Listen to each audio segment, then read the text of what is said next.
English translation, 864th contact, Sunday, 17th of September 2023, 8:45 HRs. Today I only drop in briefly at this time, for I am going out to look around the grounds, after which I will come back here in the afternoon. Greetings, however, dear friend. Welcome and greetings anyway, Quetzal, my friend. Today, then, I wish to converse with you a little concerning the annals of Svath, in which it is mentioned that he instructed you in many things, though you are to conceal this and that from the earth humans, but which interests me personally. That is so, because I am supposed to keep silent at least towards certain persons. Especially they are scientists and prehistorians who anyway want to vernutigen everything, and know better than this corresponds to the truth. And I have made the experience that, if it can be proven to them that they are completely wrong with their claims, they then keep quiet about everything. In this respect, Dr. Fraude also had to put up with this when he told certain professors and other people he knew at Uni Zurich that he had seen Simya-Se's beam ship above the center, and so my contacts with you correspond to the truth. He explicitly asked me at that time to keep quiet about it, but he did not say anything about not mentioning anything about it after his death. Well, the scientists responsible for this, and that simply do not want to accept the effective facts, and still claim that you are crazy in consciousness, even if you can prove to them that their opinions and assumptions are not correct, and therefore do not correspond to the truth. The worst thing about this is that they conceal everything and still declare you to be crazy. I am aware of that, and with that then the decision is made for all negators of truth that they vehemently also hold the same opinion. You can say that aloud, because this is then negating not only said, but shouted out at the top of one's voice, and even shouted and spread with radio, television, as well as also with posters. This is also consistent with what I have learned here on Earth. But before I go again and move in the field, I want to say the following. With Svath, you have learned a lot and experienced it yourself through multiple experiences. I want to hear some of this from you yourself. Also in relation to the fact that, as I know from the annals, you wrote an article and gave this teacher freely and he mistreated you severely for it. This, as well as some persons of the authorities of your hometown, various security organs involved and members of the consulate and embassy as well as various sect members of the have done and have pursued you everywhere on earth and have sought your life. And that 6 of that sect are still up to their mischief today, and even certain persons are still against you today, and thus influencing others against everything you do and say. This is proven by the attacks against your life and the attacks against what you have done and continue to do concerning the center. Yeah, sure, I can tell you a lot about that. Good, then I'm off, so I'll see you later this afternoon. 2.08H. There I am back again. I can see that. Be welcome back, though. It's been a few hours that you've been away. You were talking before about my article that I gave to Teacher Frey to read. That is what I was talking about, yes. I read that article. You wrote it in 1947 when you were just 10 years old, after what you learned with Svath and saw with him in future times.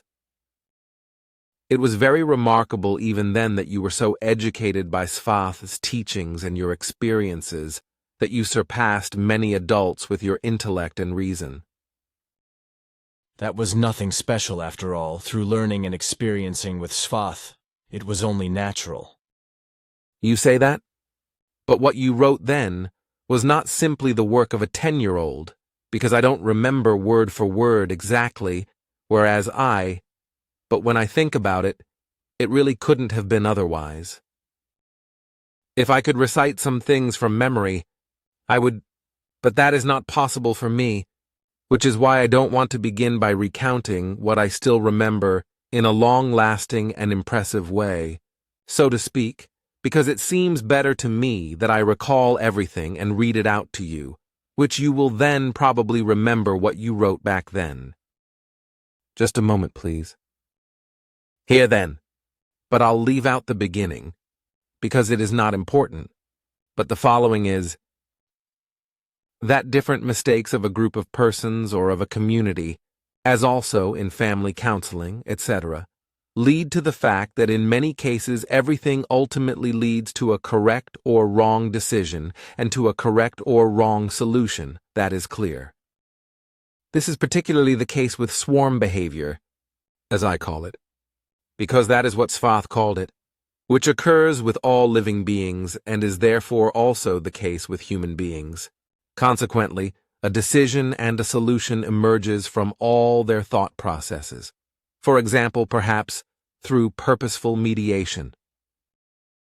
But if human beings are also observed in other ways, then their swarm behavior can inevitably be recognized, such as in wars and acts of terrorism, where one thing and another, and especially killing, murdering, and destroying result, as well as the fact that women are raped in groups if only one person starts it and makes a start. This swarm behavior is interestingly very pronounced in human beings, and very often shows itself when something is gawked at, such as an accident happening or something else. I have also observed it in animals and creatures, because it also happens in this way when they gather together, with or without conflicts arising. When such occurrences happen, many problems and even disputes can arise, but these can be solved or resolved themselves, if things go well and without everything having to escalate. The fact is that where human beings come together, conflicts often arise very quickly and involuntarily, which in the meantime, as a result of the World War and in the future from the beginning of the new era of the second millennium, will become an almost unsolvable task.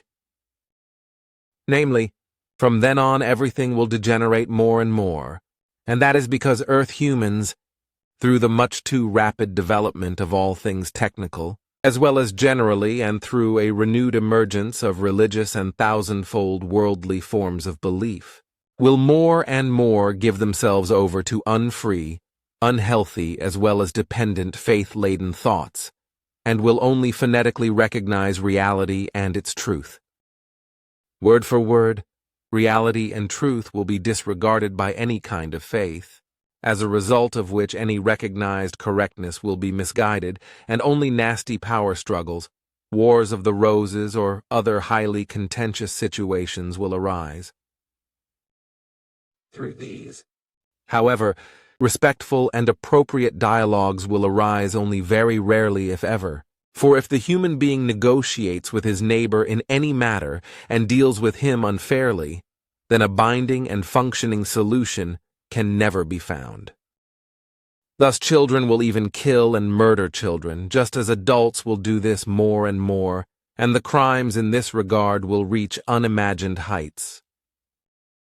This is because many human beings will become criminals, because they do not want to work and only want to have an easy life, but also because hatred, envy and greed for money, politics, the military and the security services, in heedlessness of the lives of their neighbors, as well as jealousy, indifference, and everything negative, will cause people to kill and murder without hesitation. And the more the rampant mass of overpopulation grows, the more the entire environment and the planet itself, including all natural systems and their diverse creatures and plant life, will be destroyed and sometimes even completely wiped out. The planet will be so robbed of its natural resources by the money-greedy and wishful society of humanity through the machinations of companies and corporations that its continued existence will be called into question. Also, the lives of many billions of human beings will become a torment, because they will suffer from incurable diseases, especially cancer, and this will correspond to the stupidity of that part of the government, which will allow chemical products of the chemical manufacturers and claim that a certain minimum amount is harmless to the health of human beings, which, however, will correspond to an unparalleled lie, because every smallest chemical poison will attack the health of the body and make it susceptible to diseases. This will also happen through the exhaust fumes from excessive numbers of vehicles, planes, and machines that will pollute, contaminate, and poison the atmosphere worldwide. The mania of human beings to travel will become rampant all over the world, causing countless cars, buses, trains running on diesel oil, and many aeroplanes to pollute the atmosphere with toxic exhaust fumes and causing human beings to fall ill and die from many ailments in such a way that this disaster can no longer be overlooked.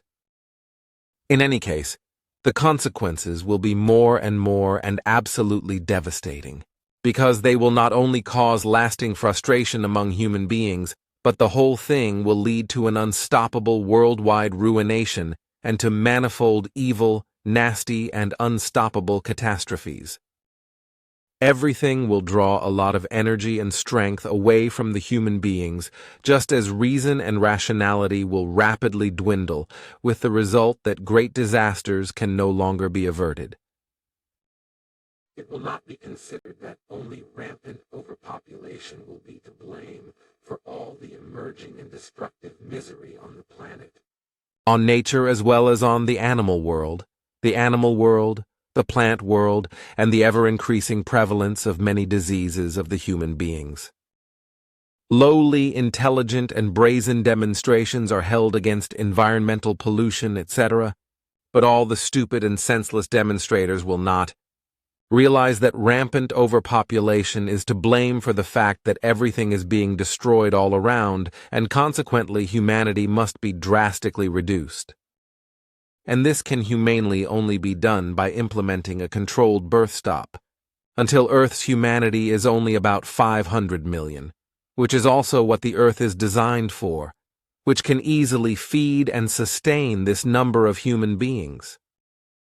Whatever thoughts the human being plays with, bad or good, which lead to legal proceedings or cause a contact to be broken off, cause the human being to move to another place or quit his job. In the future, and at the latest from the second millennium onwards, it will generally only be the power of words that lead to wrong, and thus incorrect thoughts being cherished, trapped in a belief, which creates unfreedom, unpeace, lack of clarity, and unsteadiness. To do this, however, and to act accordingly, will bring the human being discord and unhappiness. This because he forces it for a long time through his misguided thoughts and ignores and represses all truth, which thereby will never bring him further in the future to live with the laws of the planet and its nature. If the path to reality and its truth were to be opened and followed, then only little would change for the better, because in the second millennium, human beings will already have degenerated to such an extent that they will listen even less to prophecies that announce the evil that is to come. But if all the threatening evils that are announced for the future are not counteracted, then it will also not be possible to avoid through reason and rationality that everything will happen in the way that is just prophesied. This is word for word what you wrote at that time, what the priest then wrote down for you with a typewriter, and you handed it over to your teacher, who punished you viciously for it and mistreated you in the worst way. I have long since forgotten that, although I mean this in the sense that I no longer worry about it, because it happened once, and what has already happened cannot be changed. The past remains the past, so it is also nonsensical for human beings to mourn it, because the whole thing cannot be changed by thinking about what has happened. What has happened is what has happened, and nothing can be done about it. That is correct. But many human beings don't want to understand this and never do, so they constantly mourn the past, also the deceased, but they can't bring them back, they only harm themselves. Of course, human beings can and should remember the deceased, especially those who were loved, but it should not lead to a mental and emotional burden, because life also goes on and has to be dealt with when a loved one is suddenly no longer there, when a loved one dies and thus a final physical separation takes place. All mourning does not help, but only reason and understanding that it is done and cannot be changed, not even if there was a very close connection, and the grief seems almost unbearable. It is said that time heals all wounds, so with understanding and reason, every sorrow will also once pass so far that it is no longer permanently present, but only comes up now and then in a completely unburdening way, if somehow a memory brings it up. If, however, human beings do the opposite, that is to say they grieve constantly and cannot detach themselves from the grief, then this leads to an evil state of mind which may end in suicide. That is undoubtedly the case. But tell me, what was that about Svath? When you were talking about the ninth, he also becomes the lost. I am not to speak of that, for it is to be found out by the Earthlings themselves sometime in the future. But the time for this is not yet given. Consequently, nothing may be said openly about it either.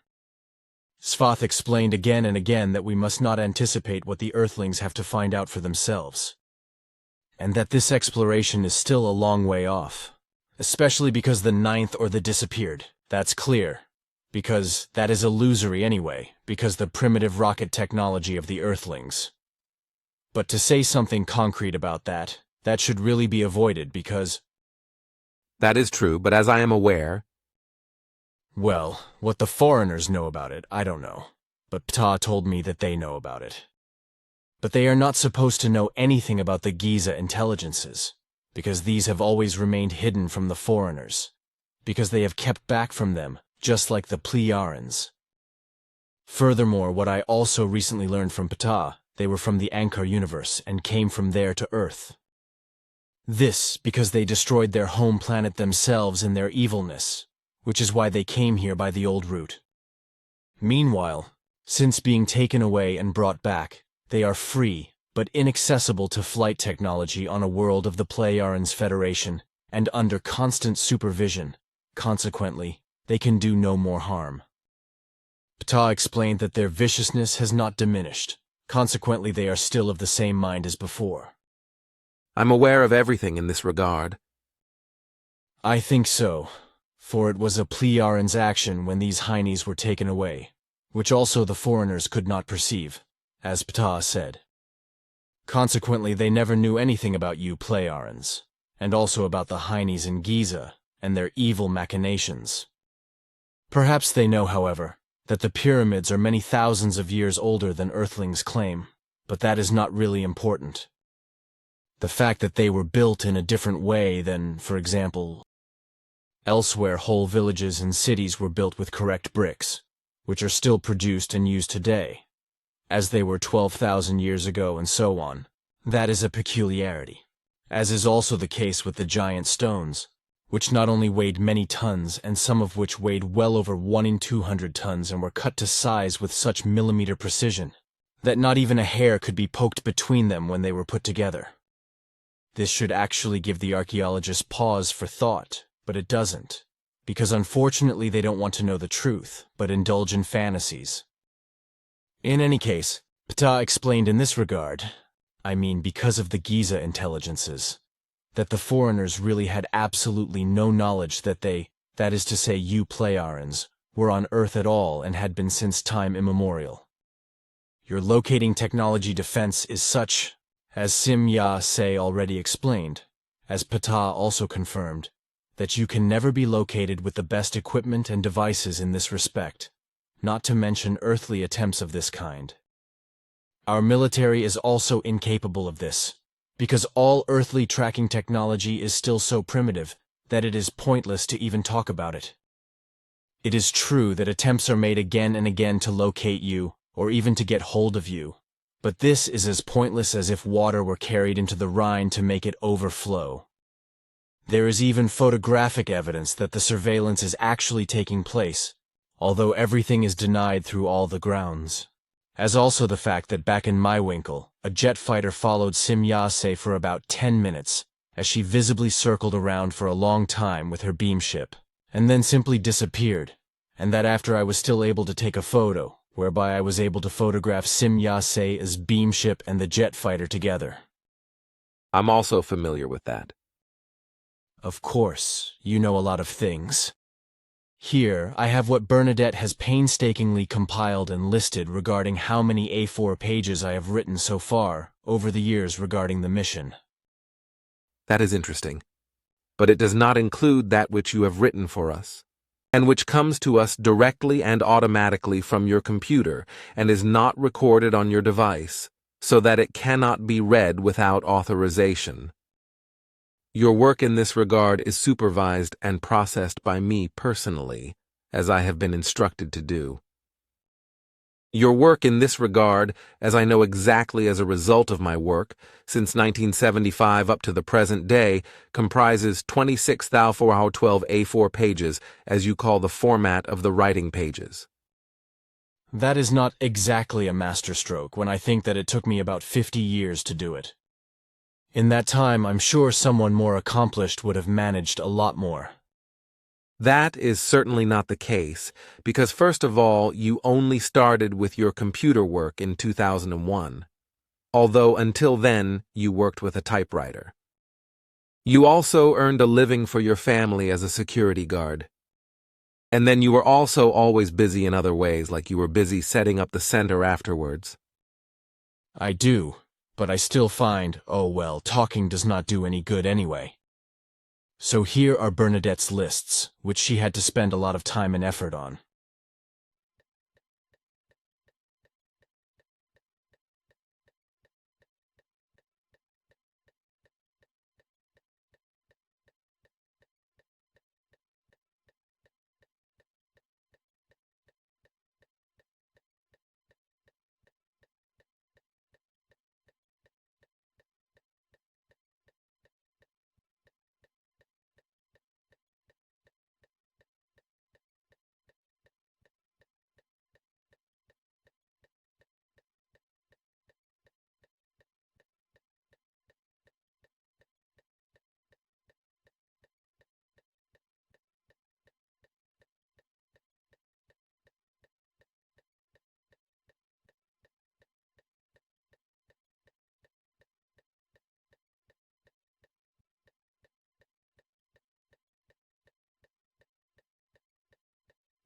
This is nearly half note, it's just under 67.5% of what you wrote in terms of courses for us.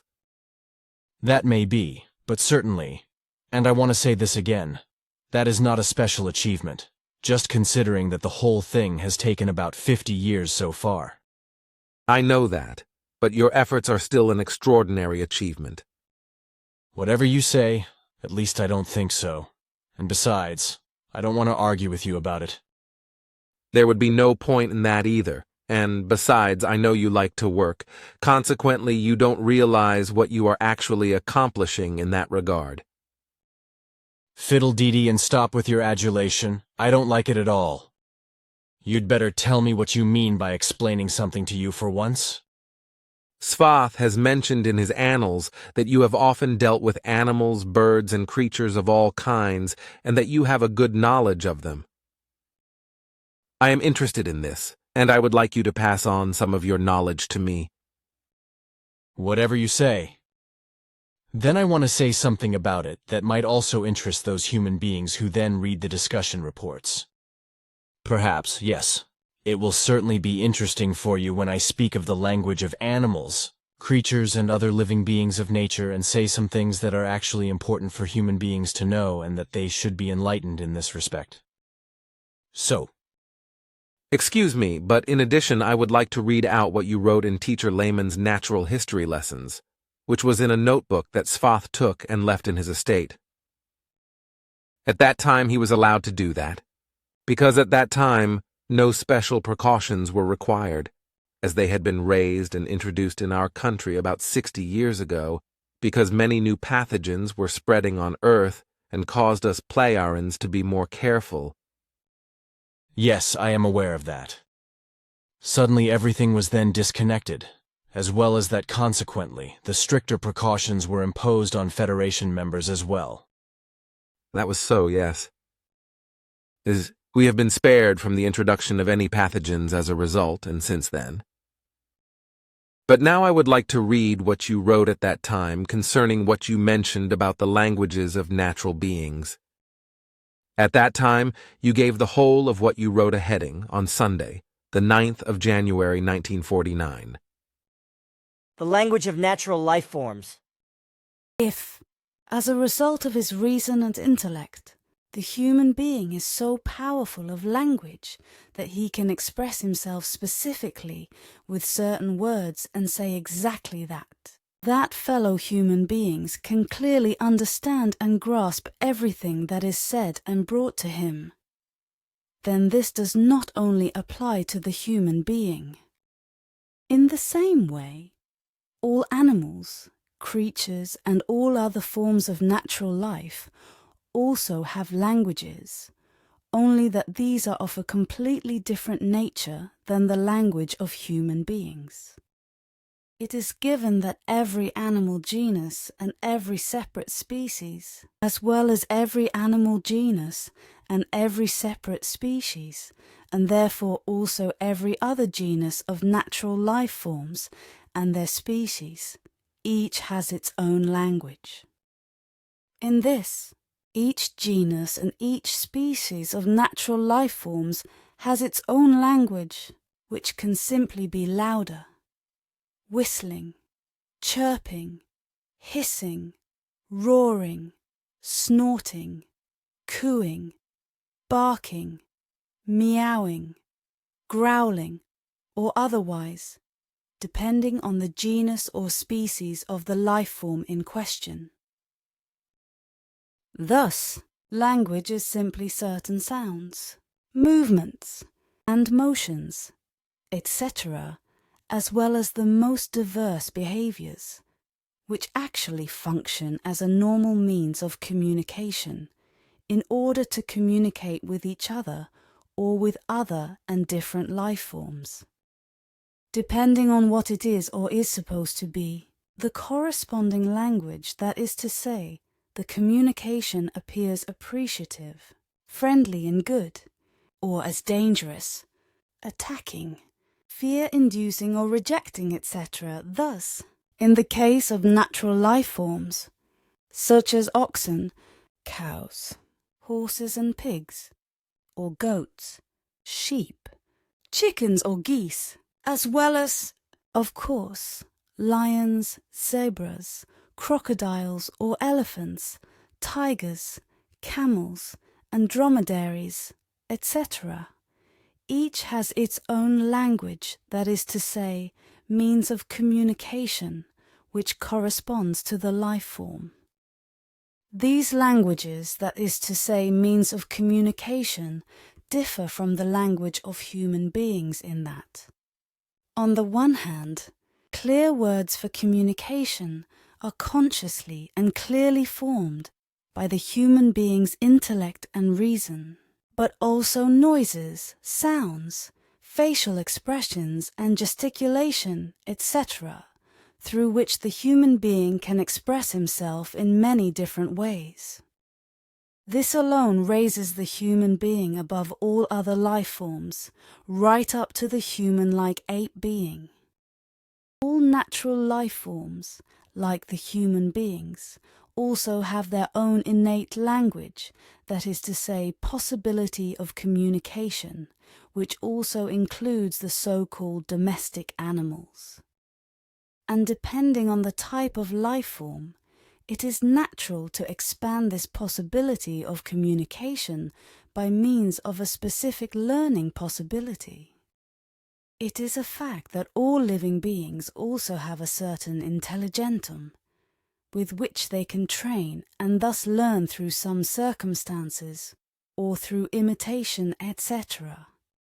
Through their language and their behavior, and through any other means of communication, very many of all the life forms of nature can also somehow communicate with other life forms, and even make friends with them, as is also the case, for example, with dogs and cats, etc., which are normally enemies of each other from the ground up, but which can get on very well with the human beings and peacefully associate with them, but can also develop feelings, and thus also attachment and good togetherness. Contrary to the erroneous opinion of the human beings, so-called higher natural beings not only have a certain degree of intelligentum, but also have the ability of instinctive thinking, and thus of forming feelings, as well as of feeling and sensing, which is not alone a reason why animals, creatures, and also completely all other genera and species of natural life forms are not to be harassed and not to be tortured. Every higher species and every kind of natural life form, so called because they differ from the human being as a conscious thinking being, is, as mentioned, capable of instinct thinking, while lower and lowest life forms are capable of impulse thinking, sensation thinking, or only reaction thinking and reaction acting. Nevertheless, all forms of life, and indeed all forms of nature as a whole, have the ability to speak a language by which they can communicate with each other, at least within their own genus or species. As mentioned, this is specific to one's own genus or species, which can also be absolutely different in terms of groups and habitats. which means that, for example, cattle use and practice a completely different language or dialect than the same genus or species that lives, for example, only 250 meters away. So it is the same as with human beings who, for example, live in Switzerland and speak Swiss German in a certain dialect, but in various dialects in other areas probably also speak Swiss German, but a completely different dialect. Nevertheless, it is possible for natural beings that are completely foreign to each other, that is to say, animals, creatures and other living beings, as well as plants of all kinds and species, to communicate with each other. This is despite the fact that they speak a foreign language, so to speak, as is also the case with human beings who speak, for example, Swiss German, German, French, Italian, English, Chinese or Arabic, Urdu or Hindi, etc. But who can communicate with each other despite the language barriers and without the need for an actual interpreter? On Earth, there are many thousands of actual languages and dialects among human beings alone. There may be 10,000 or more or less, but among natural beings there are many millions. This is precisely because their immense diversity of genera and species is in the millions. But in humanity it is only small, and there is actually only one genus, the human being, from which, however, various species are given. These, however, differ somehow from each other in anatomical appearance, as well as in skin color, whereby the colors white, black, brown, yellow, bluish, reddish, and even greenish occur, which is partly unknown to anthropologists, because they are still far from being able to encounter such kinds of human beings. Here on Earth, the genus human being exists only once, while the genera of natural beings are millions of them, and are divided into species that develop in certain wise through mutations from the genera. Overall, the genera of life forms are actually called races, while the species that are actually mutations, and in this respect emerge from the genera, are called half-castes or crossbreeds, because they have different parents from different races that can mate with each other. This is precisely what this is naturally possible, because otherwise this would not be feasible, because genera are normally separated from each other throughout in such a way that sexual union for the production of offspring is not possible if this were not conceivable as a result of a natural anomaly. Yes, I haven't thought about that since. And I only remember Teacher Lehman being kind of dismayed and saying that I should keep quiet about it because otherwise I would be declared crazy and insane and be taken care of in a spinning winch and disappear there forever. Svath then, well, I don't remember, then apparently took the notebook. That must have been so, because otherwise it wouldn't have been kept in his estate. In this, apart from this one, there is other handwritten and typewritten by you stored in Svath's estate. That may be, but what all he hoarded, I don't know.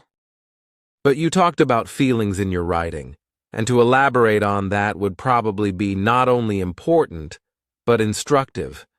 So if you want to say something about that? I can do that, of course. Although I suppose you think that this is telling Earth's human beings some things that are not taught to them in school. Just as I suppose parents, siblings, acquaintances, and fellow human beings don't explain that either, do they? As usual, there is nothing to hide from you. How do you actually manage that? You can often predict what is behind what is said. I have often noticed that you know what is being thought without me saying it. How can you do that? You really want to know? Yes, is it mind reading then? No, I don't do that in principle, because they say thoughts are free and personal. But it doesn't justify, in my opinion, unconsciously intruding into the thought world of fellow human beings without permission, and not even when there is an acquired ability to do so. Thoughts, whether good or bad, are personal property, and this should not be violated or stolen, just as tangible property should not be. However, if I now know what wants to be spoken, then this is only based on close observation of the facial expressions of the person speaking, but nothing more. But this requires an ability which I, however, do not possess on my part. It just has to be learned, and very intensively, over many years. There is really no other way. To explain this is the following, which I wrote back in the 1940s, and was also explained in writing by Svath to someone in the USA, but we never received an answer. But here in the computer I have started to retrieve the whole thing and write it down, so I can read it to you. But first I have to look for it. Yes, here. I have already retrieved and written the following regarding thoughts, feelings, and emotions. Feelings and the resulting emotions are universally given as the product of preceding thoughts in every life form that somehow has a thinking, whereby it is completely irrelevant how this thinking takes place. Emotions are also formed from feelings, which is particularly evident in human beings, animals, and creatures because they are capable of thinking. For thinking alone makes it possible for feelings to arise from it. If human beings are left out of the explanation, who through their consciousness are capable of nurturing and cultivating logical, rational thoughts, which correspond to feelings, then the next beings capable of thoughts and feelings are the animals. These are exclusively mammalian creatures, which, however, cannot cultivate conscious thoughts in the same wise as human beings, but whose world of thought is more oriented towards instincts, as is also the case with animals. Animals are all living beings, such as chickens, ducks, turtles, lizards, birds, snakes, fish, etc., that are still capable of instinctive thinking and can generate feelings from it. Beings, mainly the human being, but also animals and creatures, develop emotions from feelings, which, in addition to behavior, also control the body to certain reactions, as well as the interaction with its own kind and all other life forms of every species and kind, but also with 1,000 different things and objects, as well as situations of life and existence, the whole of nature, the planet, and all ecosystems. If the human being is analyzed in terms of his thinking and the feelings that arise from it, then emotions arise from it, and from these in turn decisions arise that determine the behavior and thus also the life of the human being. Depending on the good or bad nature of the feelings that arise and the emotions that result from them, action and thus in turn, life is either worth living or detrimental to life. In any case, thoughts always precede everything, They form the central component for logic, understanding, and reason. And according to them, feelings and from them, emotions and decisions, as well as behavior and action arise.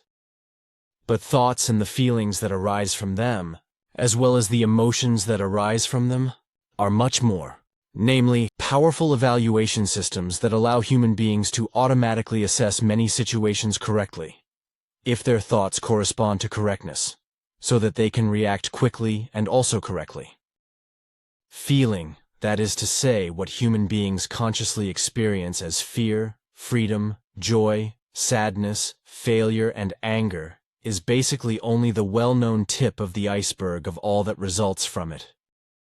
Exactly as in the case of a huge floating iceberg, where 9/10 of its volume is hidden in the water beneath it. Also in the case of thoughts, feelings and the emotional processes arising from them, a great deal remains hidden, incomprehensible and unnoticeable to human beings, but only because, as a rule, belief-related factors play into the whole thing in a way that is subterranean and absolutely imperceptible to them.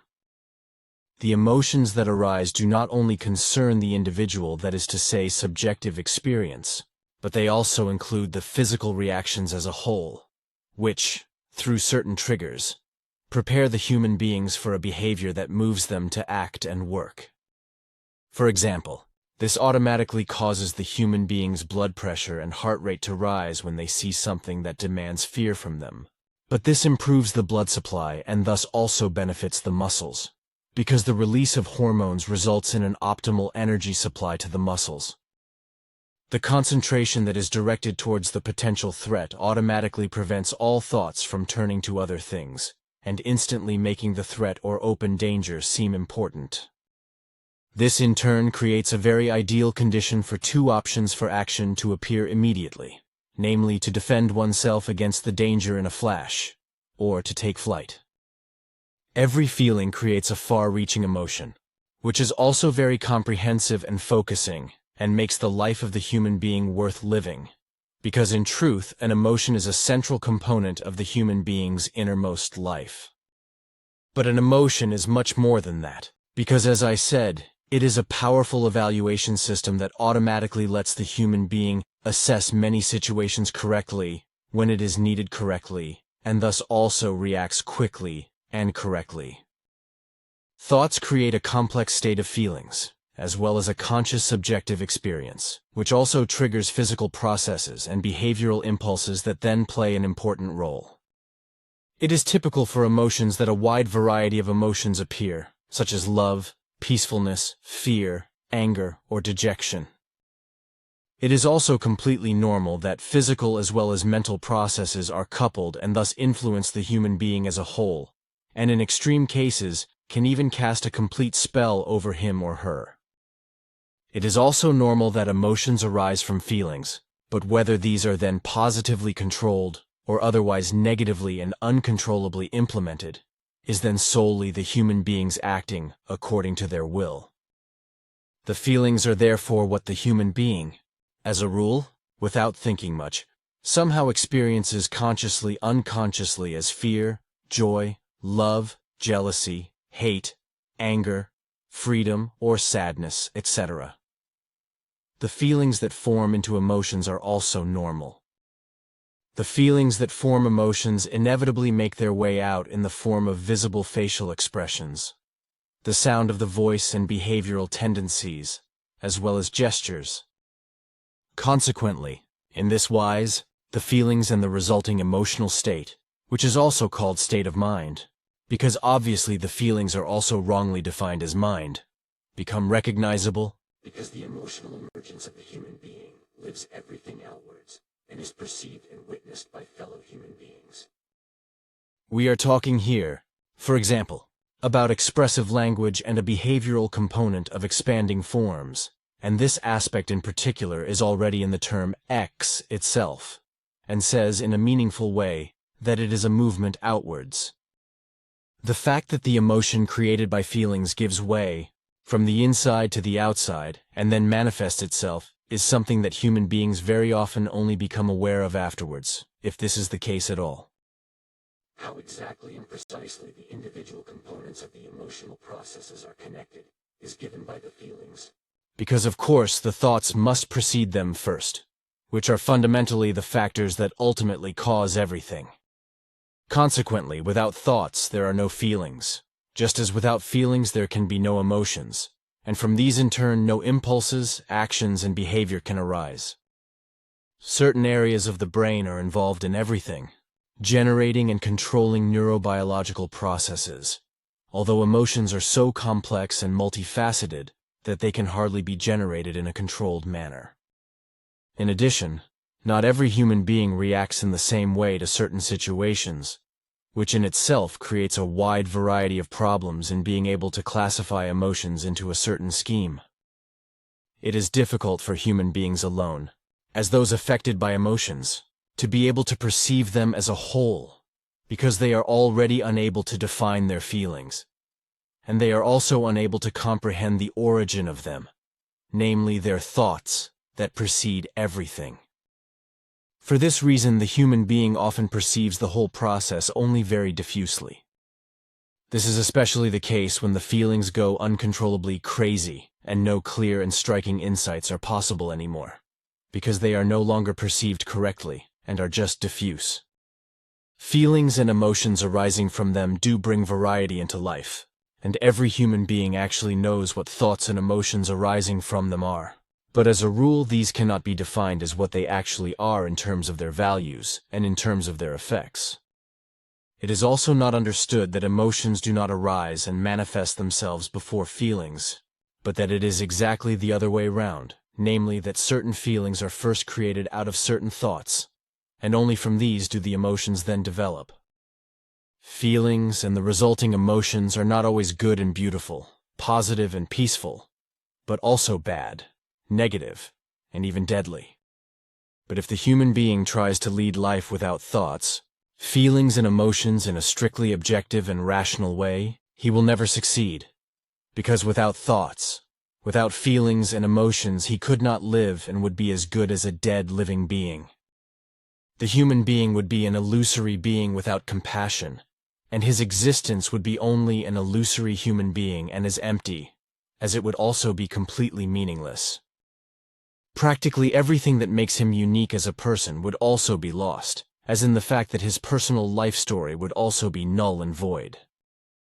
The person's own emotionality, based on feelings, is a decisive and special part of the human personality, because the strong feelings and the resulting emotions have not only shaped the actions and activities of the human being in question in the past, but they also have an effect as special episodes at present and in the future, and constantly shape and change the inner identity of the human being.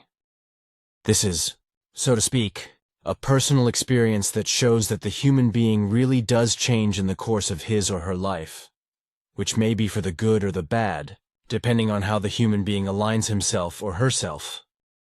Depending on this and on the events that occur, they are stored only faintly or particularly deeply in the memory. Emotions often enjoy a very bad reputation, especially when and by human beings who lead a negative life and consequently have unpleasant and otherwise bad thoughts. If, on the other hand, they had sensible and good thoughts, cultivated them, and were able to weigh them up in the same way, and did not make decisions irrationally and unpredictably, then they would be good and sensible people. It is undeniable that, for example, quarreling often leads to no solution of problems, just as learned things are not brought to bear. On the other hand, however, emotions, if they can develop in a correct wise, bring about a valuable evolution in the course of time, which develops in a high-quality way. This is essential for human beings to be able to make correct decisions at all, and to react to their environment in an appropriately wise manner. Correctly and thus reasonably considered, thoughts, feelings, and the resulting emotions are never a luxury, but are a complex system of aids in the life of human beings and their existence. The evolution of the human being has produced values that are essential for survival through his thoughts, feelings, and the resulting emotions, such as a mentally lightning-fast and generally comprehensive evaluation system, as a result of which everything can be grasped and evaluated that falls within the range of the grasping capacity of the human being, as of all living beings in general. This system is genetically given and, with its further development, is therefore also hereditary in this wise, as it also ensures that these feelings arising from the thoughts, and these in turn produce the emotions, which then control the actions and behavior of the human beings, and indeed, depending on the nature of the same, pleasant or unpleasant. If something seems disgusting, ugly, or simply repulsive, then the already repulsive feelings will lead to the likewise repulsive emotions. If, however, the feelings of freedom, happiness, joy, love and peace motivate the human being, then the emotions form accordingly and show the human being that it is worthwhile to use one's energy, strength and time to nurture and cultivate good and positive thoughts, in order to thereby also create good and positive feelings, from which in turn good and positive emotions form. Human beings, however, who already have bad and negative thoughts and create corresponding feelings and emotions of the same kind, should not be surprised if their lives and existence take a bad turn, or even sink into depression. If bad and believing thoughts also create corresponding feelings, then the cerebral cortex is also damaged, that is to say, important parts of the cortex, namely because the processing of emotions is carried out badly. Bad, dependent, and especially faith-based thoughts give rise to just such feelings, which in turn give rise to similar emotions. However, these are a powerful system for evaluating situations and initiating actions and behavior. And they are always very quick in their action, so that the emotional reaction often takes place before the human being is even aware of the matter and situation.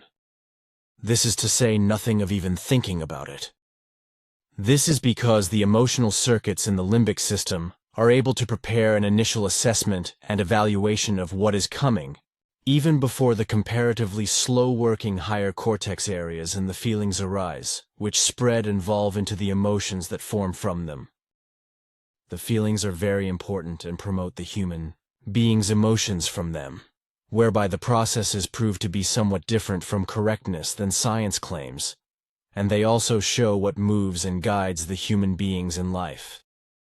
Unfortunately, it often happens that it is particularly difficult and troublesome when the world of thoughts is full of negativity, and consequently negative thoughts create bad and even evil feelings, such as fear and hatred, as well as enmity, anger, forlornness, annoyance or shame, etc., and thus factors that are not or only very difficult to control, but often not at all.